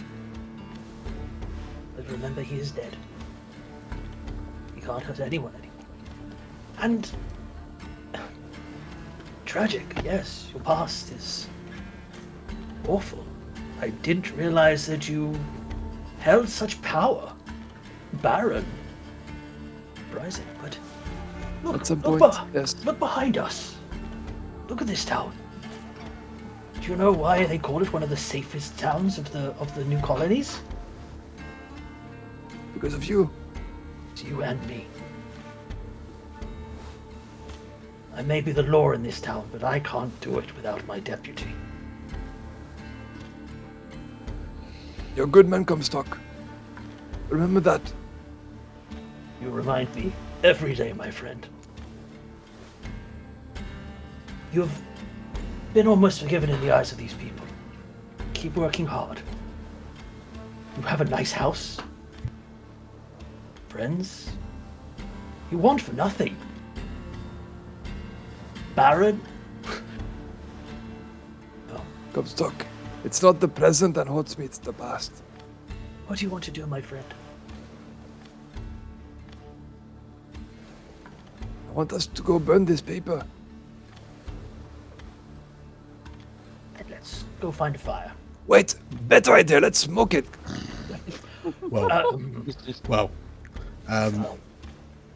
as Victor suggests you burn it, his words about the past linger in your mind, Comstock. And you think back to adventures you had 1 year ago, and the faces that you spent so much time with that are no longer around. Milia, what have you been doing for the past year? For the past year, Milia has kind of been helping out wherever she can, keeping her role almost as emotional guide to me prosper. But on this day, as all this happens and Comstock is going to go and get ready to smoke a notification of exile, she is packing her bags, ready to leave.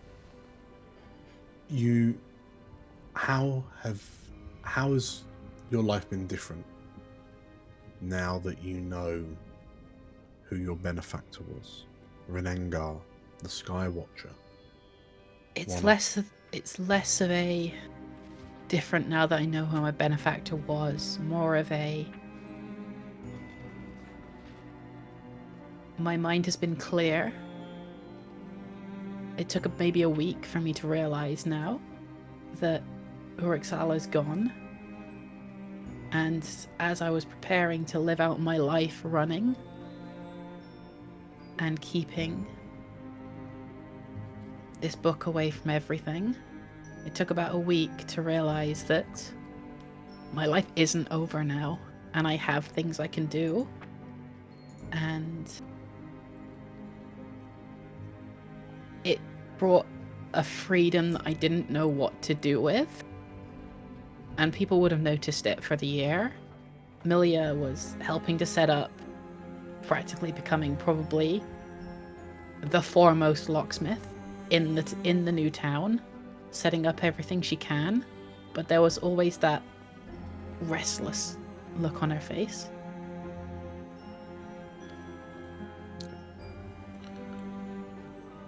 In which case, as you kind of mull on your thoughts, you look around the house. This is now yours, no longer a tent. And you see that all of your personal possessions are packed away. Today will be the day.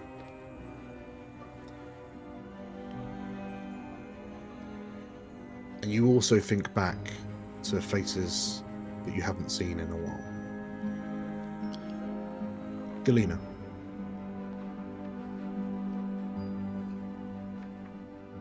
in the immediate aftermath of your return to New Prosper, I can only assume that you got quite cozy with the Archmagister of the Council of Mages. That's the plan.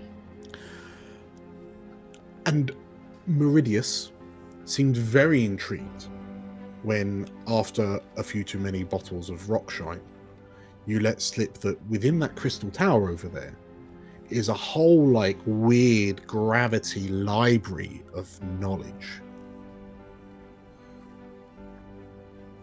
And after being asked to act as, like, chaperone for the mages which came pouring through the portals, you are able to extract and... Well, they were able to extract and begin cataloguing all of Atrak's knowledge, sending the more dangerous lore off to more secure places. But one thing that did come of it is that through the combined minds of yourself and Meridius, you've been able to learn how to reverse crystallization.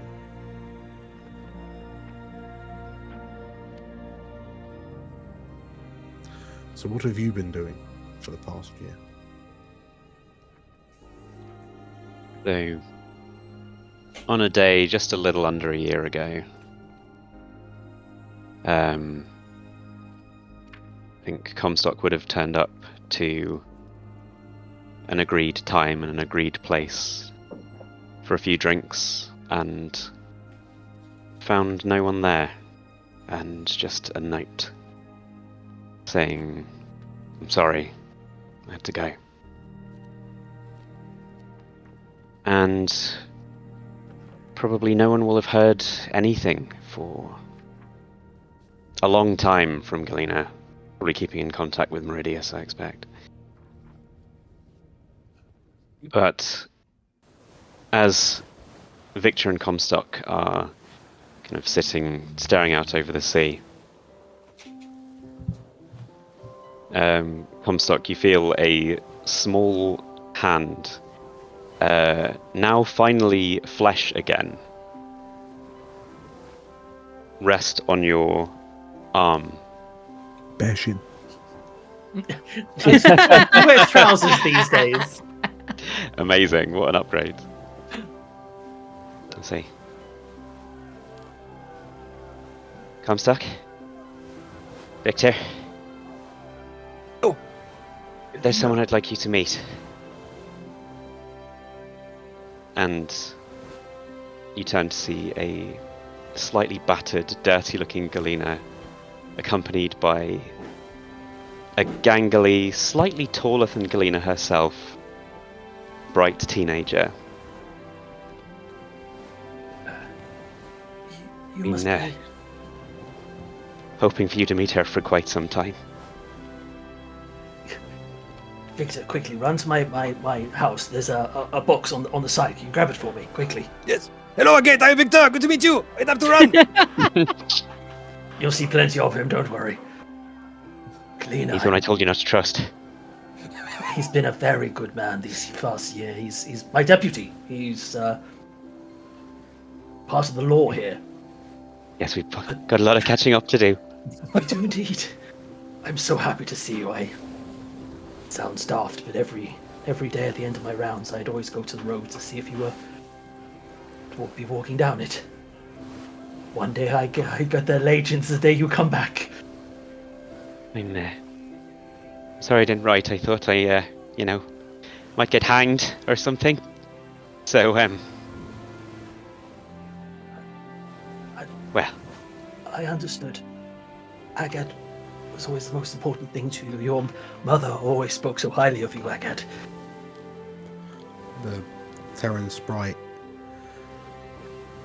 just kind of looks up to her mother and then smiles and... Well, we've always looked up to her. We knew she was lost, but we never gave up faith that she'd come back and find us. And you should say that I'm taller than her, and I look up to her too.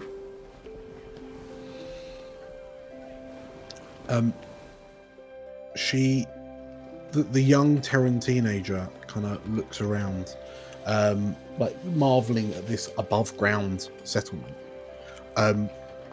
And Comstock, you notice that the silver portal that is almost a permanent fixture now. It's like a gateway. Is still open. And Galena, as you glance over your shoulder, you know that the company, the entourage that you travelled with, are due to arrive soon as well. And Comstock, you watch as the gateway flares to life, and sounds a very familiar sound of armoured boots emerge from the gateway. And you see a group of maybe a dozen or so armoured knights emerge from the gateway, led by a Laravar woman with long brown hair tied in a ponytail over her shoulder. A face that you haven't seen in 2 years. And as Carla steps forward at the head of this squad of armoured figures, you notice that they're all wearing a tabard. A white tabard with a green triangle. And Galena, you look back at Carla, and you are thankful that you managed to find her wandering the woods as you went to investigate the tower with Meridius.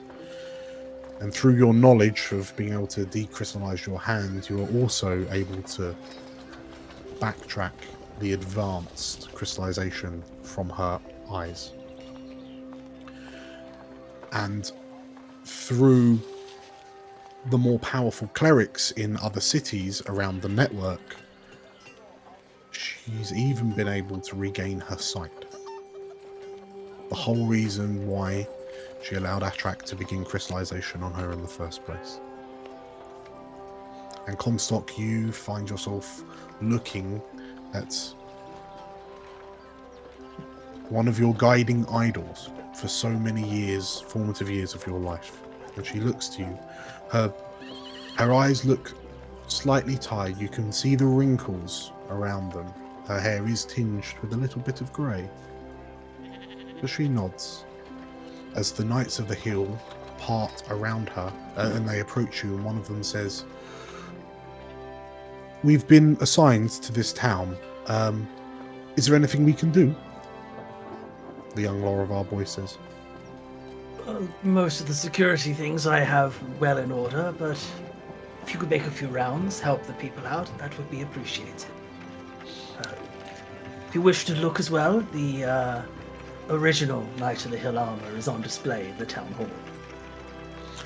And the initiates look to each other excitedly, and they kind of, and some of them kind of rush off to go have a look at the original Hugel-Statian armor. Meaning a lot of things right now. Carla looks to you. Don't get too big for your boots.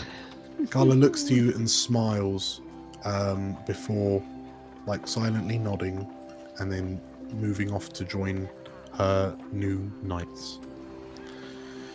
And as she walks away, you see the shield on her back, safely stowed for travel. Oh, goddamn time. As this all happens, Agate, like, her voice rings out, and "Who's that?" she says. And you turn to look at the statue erected in the centre of the town that Galena's daughter has noticed. Dribble's riding bear, Dribble's riding horse, Dribble's riding horse. And you look at the large wooden statue of a young female keeper. One hand on the shoulder of a bear, and the other hand on the back of a horse. Oh, incredible. And Dryadia, what came of you over the past year?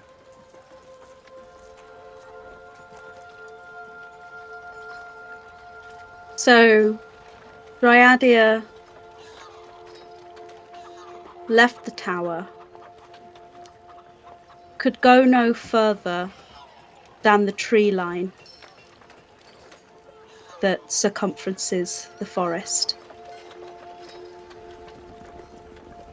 On that first day, she tried taking a step, but felt a wrenching inside of her and realized that she had become as much a part of the forest through Coroloro as Coroloro had become a part of her. So, she is still around in every blade of grass, in every leaf that changes colour as the seasons have rolled on. And those who wander into the forest to hunt or to gather or to chop wood may see her sometimes in her keeper form and sometimes as the sort of image of Coroloro. And then on some nights when skies are clear and the fires are bright and people gather around New Prosper to sow their stories and their tales and their legends, she comes a little bit closer, only then. And you might feel her presence, as she still has that need to sort of hear stories. So as Agate's question hangs in the air, a soft voice responds. That's the statue of Dryadia. And you turn to see Davin stride forward. He's now wearing a mayor's regalia. Now he's fully looking after the town, with Comstock as his sort of like a commander. That statue is a monument to some very good friends we knew once upon a time.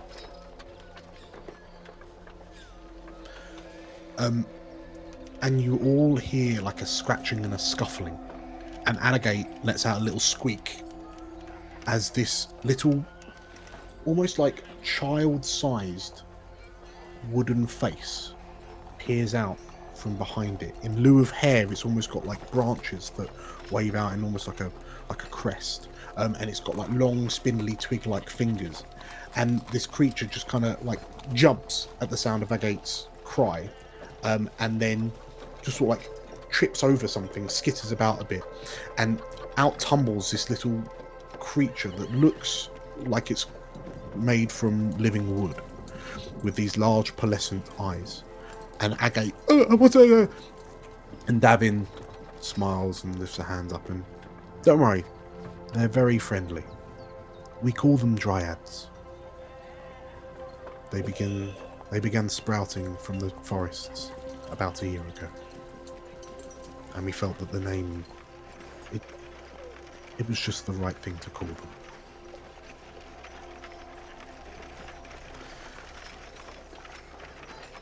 And as you gather together, Milia, you leave your house and see a number of familiar faces gathered in the town square,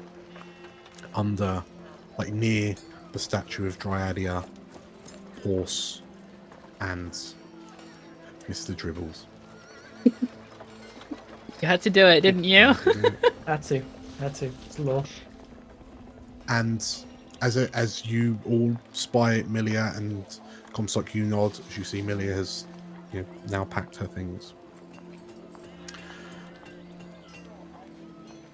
you all glance around the town of New Prosper, and you know that despite everything, you succeeded. You are able to achieve what you set out to achieve.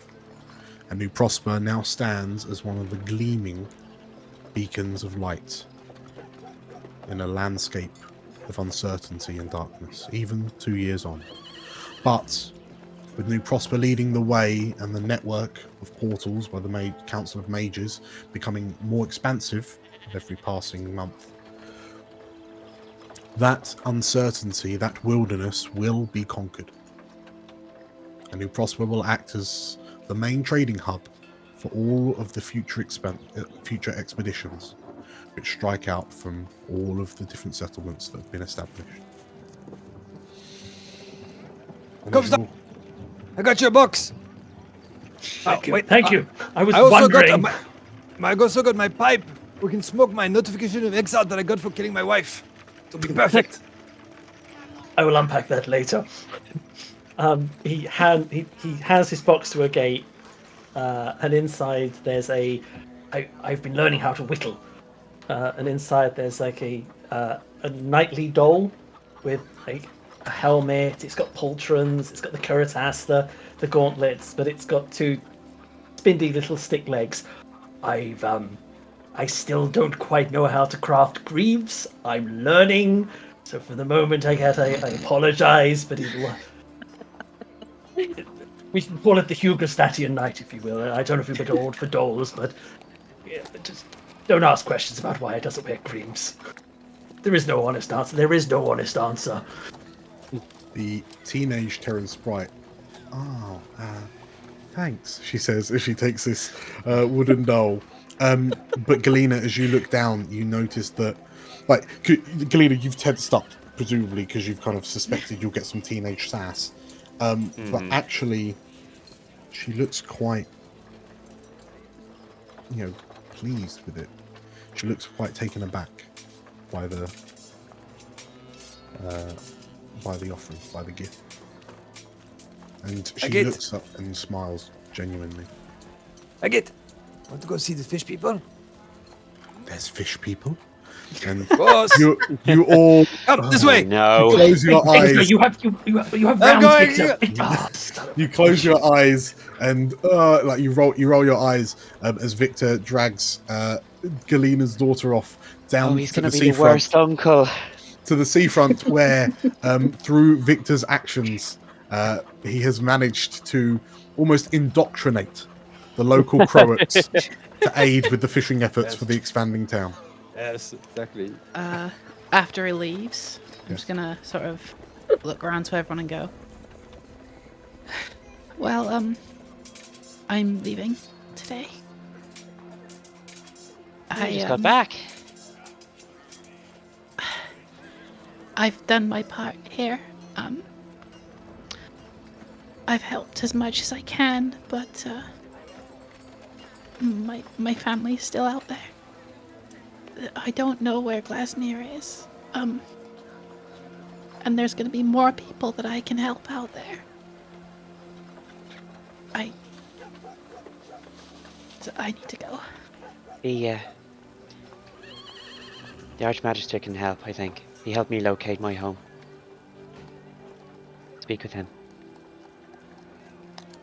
And Carla is well connected in Hugostat. If you ever need any help. You will be missed, Milia. You have helped this town out enormously. Your Honestly, I don't duty- know how this town is going to function without a therapist. Oh, don't get me started. There'll be better people for it than me. I was never very good. Thank you, everyone. I'm gonna open my arms for a big hug. I'll hug your shin. As you all kind of come in to embrace one another, and We need to Milia, hug the statue as well. No. Milia, your mind falls to the thought of speaking to the Archmagister Meridius. The gateway, once again, flares to life.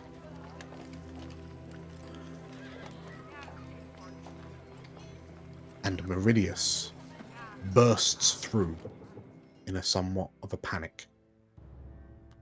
There's concern etched upon his face, and he looks at you all and, Comstock, Frinker, Galena, Milia. And he sort of looks around, and he turns his head to the southern cliffs.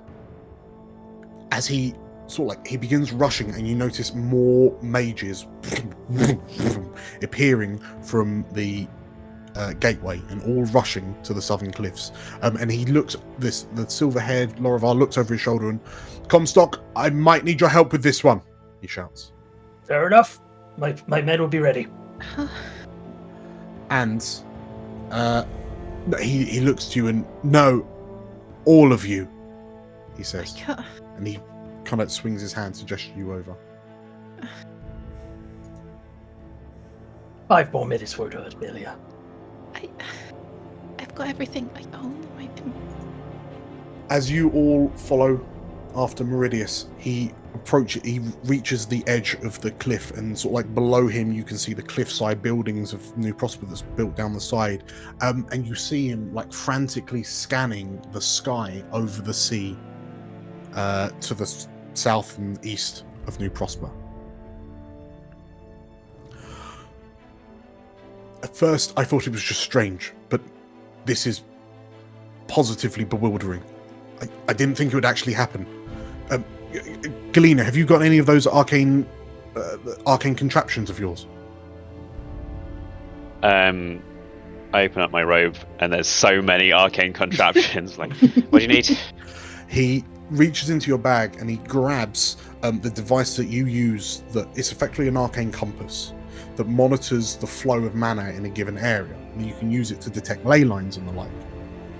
And you notice that this compass is spinning wildly. And as you look out to sea, you notice that the clouds are beginning to coalesce and swirl like a whirlpool. And the sky almost seemingly starts to turn purple. And he looks as Meridius and the other wizards look up, and you see him grit his teeth. There is a crack, and a large floating city appears in the skies over the seas of New Prosper.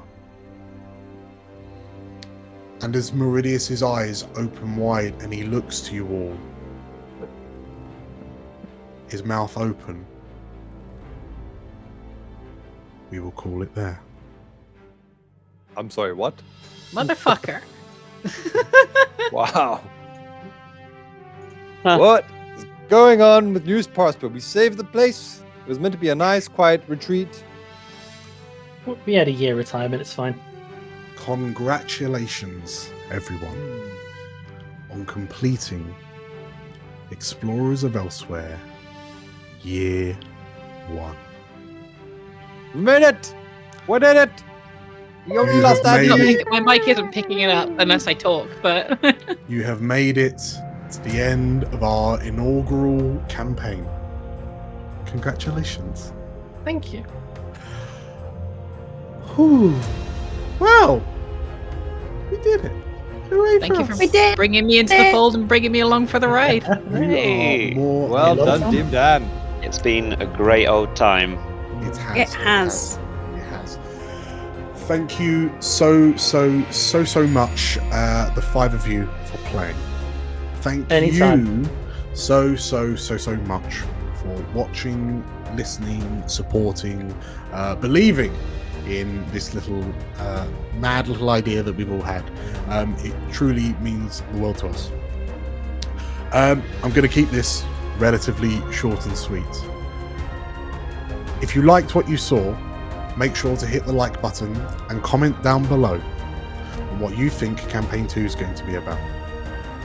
And if you like this, or other D&D 5e content, or non-D&D 5e content, or Baldur's Gate playthroughs, or live streams, or shorts, make sure to hit the subscribe button and the bell icon for notifications of when we release new stuff, because it's happening at an alarming rate. And shockingly alarming. Shockingly alarming rate. And with all that said, one final thank you to all of you. And we will see you in the next campaign, and the one after that, and the one after that, And maybe Oh, one yeah. after that. and maybe one after that. Maybe. Till the world's ending. Thank you, everyone. Love you all. Take care. Thank you. Stay safe. Thank you. Thank you, Thanks, Nimdan. man. See you later. Bye bye. Bye.